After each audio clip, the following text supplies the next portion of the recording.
Ruth, Chapter 1. Elimelech moves his family to Moab. In the days when the judges ruled in Israel, a severe famine came upon the land. So a man from Bethlehem in Judah left his home and went to live in the country of Moab, taking his wife and 2 sons with him. The man's name was Elimelech, and his wife was Naomi. Their 2 sons were Mahlon and Chilion. They were Ephrathites from Bethlehem in the land of Judah, and when they reached Moab, they settled there. Then Elimelech died, and Naomi was left with her 2 sons. The 2 sons married Moabite women. One married a woman named Orpah, and the other a woman named Ruth. But about 10 years later, both Mahlon and Chilion died. This left Naomi alone, without her 2 sons or her husband. Naomi and Ruth return. Then Naomi heard in Moab that the Lord had blessed his people in Judah by giving them good crops again. So Naomi and her daughters-in-law got ready to leave Moab to return to her hometown. With her 2 daughters-in-law, she set out from the place where she had been living, and they took the road that would lead them back to Judah. But on the way, Naomi said to her 2 daughters-in-law, "Go back to your mother's homes, and may the Lord reward you for your kindness to your husband and to me. May the Lord bless you with the security of another marriage." Then she kissed them goodbye, and they all broke down and wept. "No," they said, "we want to go with you to your people." But Naomi replied, "Why should you go on with me? Can I still give birth to other sons who could grow up to be your husbands? No, my daughters, return to your parents' home, for I am too old to marry again.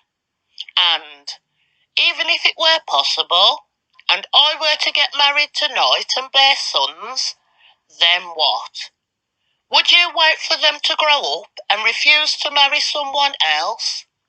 No, of course not, my daughters. Things are far more bitter for me than for you, because the Lord himself has raised his fist against me." And again they wept together, and Orpah kissed her mother-in-law goodbye. But Ruth clung tightly to Naomi. "Look," Naomi said to her, "your sister-in-law has gone back to her people and to her gods. You should do the same." But Ruth replied, "Don't ask me to leave you and turn back.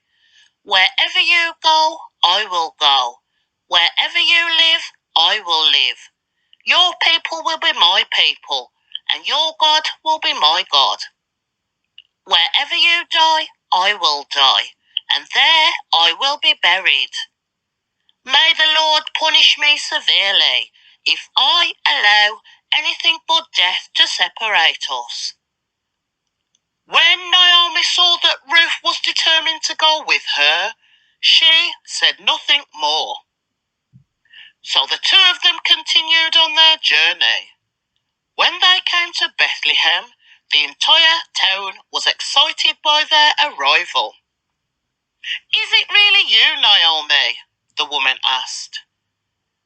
"Don't call me Naomi," she responded. "Instead, call me Mara, for the Almighty has made life bitter for me. I went away full, but the Lord has brought me home empty. Why call me Naomi when the Lord has caused me to suffer and the Almighty has sent such tragedy upon me. So Naomi returned from Moab, accompanied by her daughter-in-law Ruth, the young Moabite woman. They arrived in Bethlehem in late spring, at the beginning of the barley harvest. Chapter 2. Ruth works in Boaz's field. Now there was a wealthy and influential man in Bethlehem named Boaz. He was a relative of Naomi's husband Elimelech. One day, Ruth the Moabite said to Naomi, "Let me go out into the fields to pick up the stalks of grain left behind by anyone who is kind enough to let me do it." Naomi replied, "All right, my daughter, go ahead." So Ruth went out to gather grain behind the harvesters, and, as it happened, she found herself working in a field that belonged to Boaz, the relative of her father-in-law Elimelech. While she was there, Boaz arrived from Bethlehem and greeted the harvesters. "The Lord be with you," he said. "The Lord bless you," the harvesters replied. Then Boaz asked his foreman, "Who is that young woman over there? Who does she belong to?" And the foreman replied, "She is the young woman from Moab who came back with Naomi. She asked me this morning if she could gather grain behind the harvesters. She has been hard at work ever since, except for a few minutes rest in the shelter." Boaz went over and said to Ruth, "Listen, my daughter, stay right here with us when you gather grain. Don't go to any other fields. Stay right behind the young woman working in my field. See which part of the field they are harvesting, and then follow them.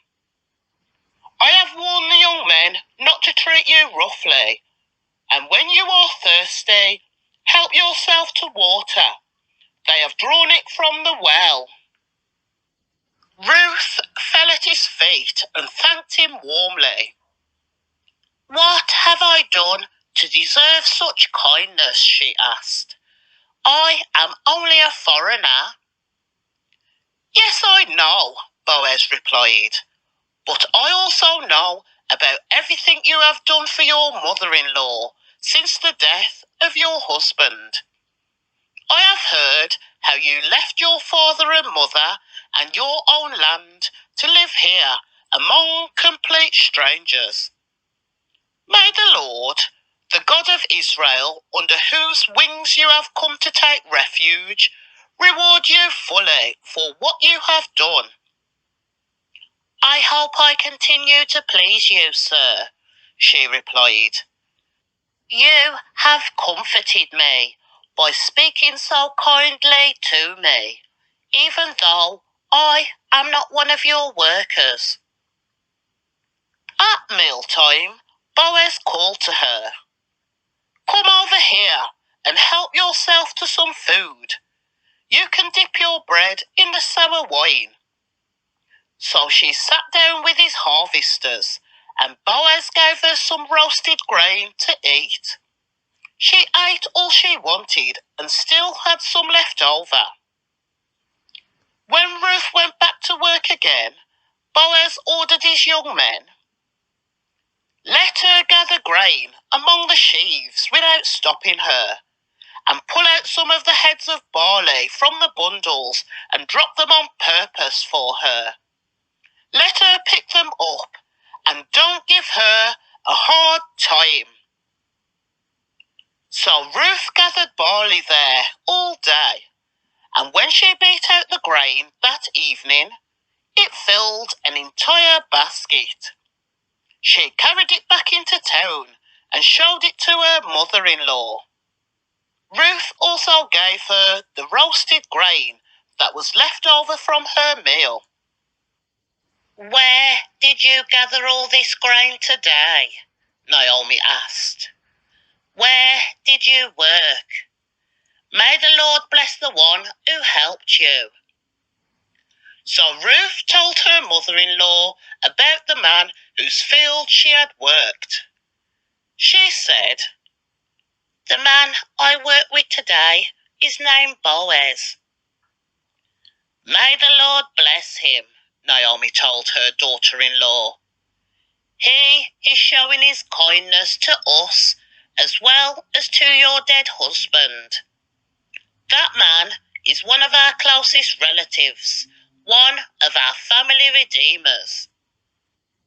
Then Ruth said, "Once more, Boaz has even told me to come back and stay with his harvesters until the entire harvest is completed."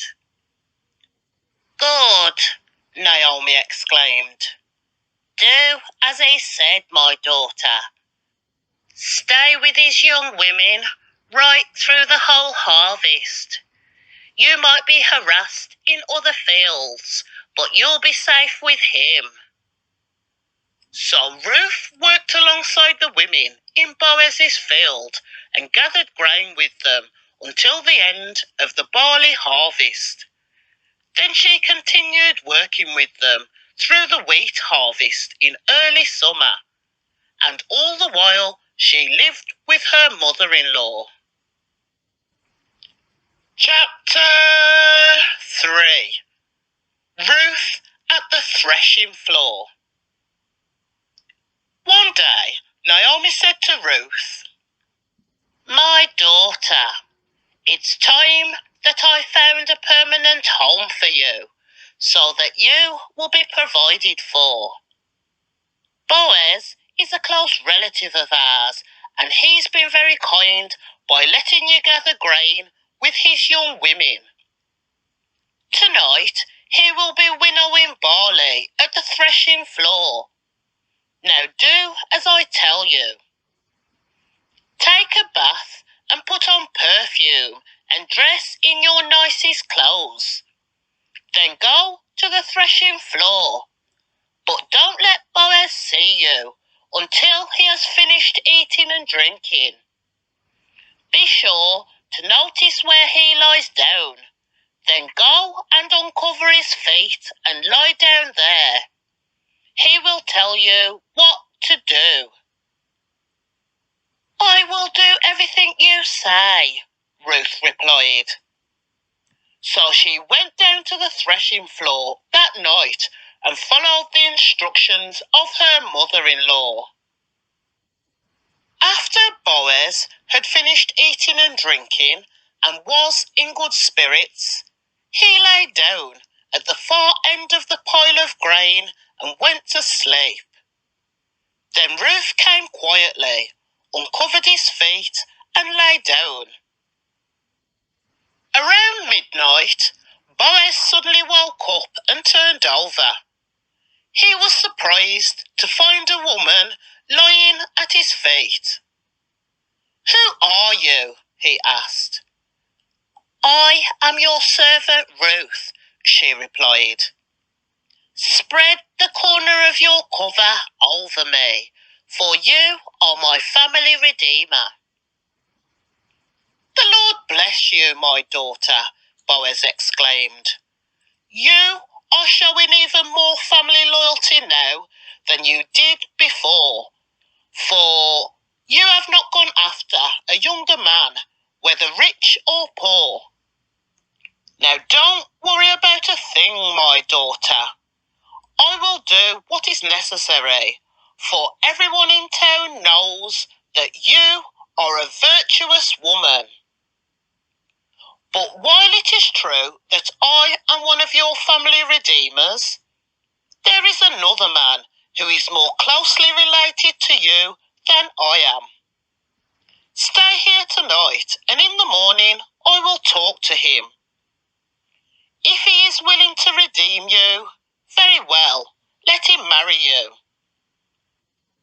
But if he is not willing, then, as surely as the Lord lives, I will redeem you myself. Now lie down here until the morning. So Ruth lay at Boaz's feet until the morning, but she got up before it was light enough for people to recognise each other. For Boaz had said, "No one must know that a woman was here at the threshing floor." Then Boaz said to her, "Bring your cloak and spread it out." He measured 6 scoops of barley into the cloak and placed it on her back. Then he returned to the town. When Ruth went back to her mother-in-law, Naomi asked, "What happened, my daughter?" Ruth told Naomi everything Boaz had done for her, and she added, "He gave me these 6 scoops of barley and said, 'Don't go back to your mother-in-law empty-handed.'" Then Naomi said to her, "Just be patient, my daughter, until we hear what happens. The man won't rest until he has settled things today." Chapter 4. Boaz marries Ruth. Boaz went down to the town gate and took a seat there. Just then, the family redeemer he had mentioned came by. So Boaz called out to him, "Come over here and sit down, friend. I want to talk to you." So they sat down together. Then Boaz called 10 leaders from the town and asked them to sit as witnesses. And Boaz said to the family redeemer, "You know Naomi, who came back from Moab? She is selling the land that belonged to her relative Elimelech. I thought I should speak to you about it so that you can redeem it if you wish.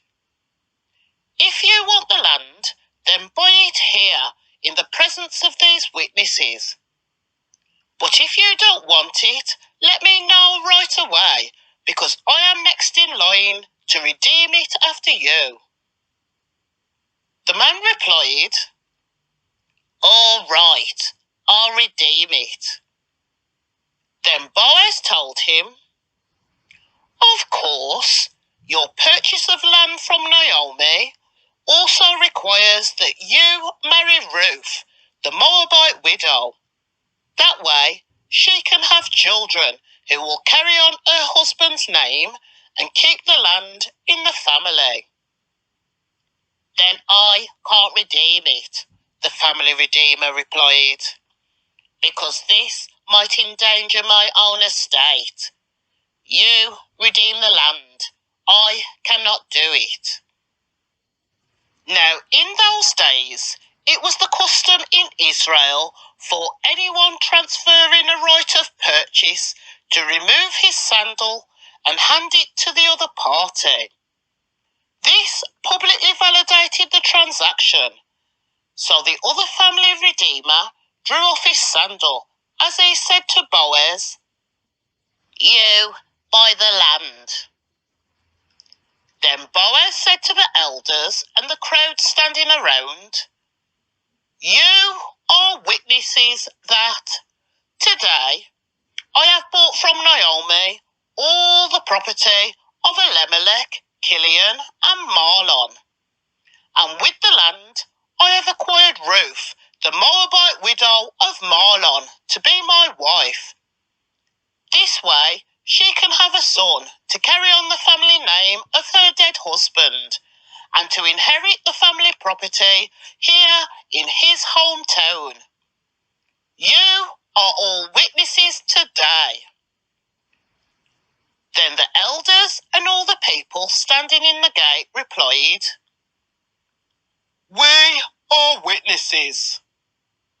May the Lord make this woman who is coming into your home like Rachel and Leah, from whom all the nations of Israel descended. May you prosper in Pharathah and be famous in Bethlehem. And may the Lord give you descendants by this young woman, who will be like those of our ancestor Perez, the son of Tamar and Judah. The descendants of Boaz.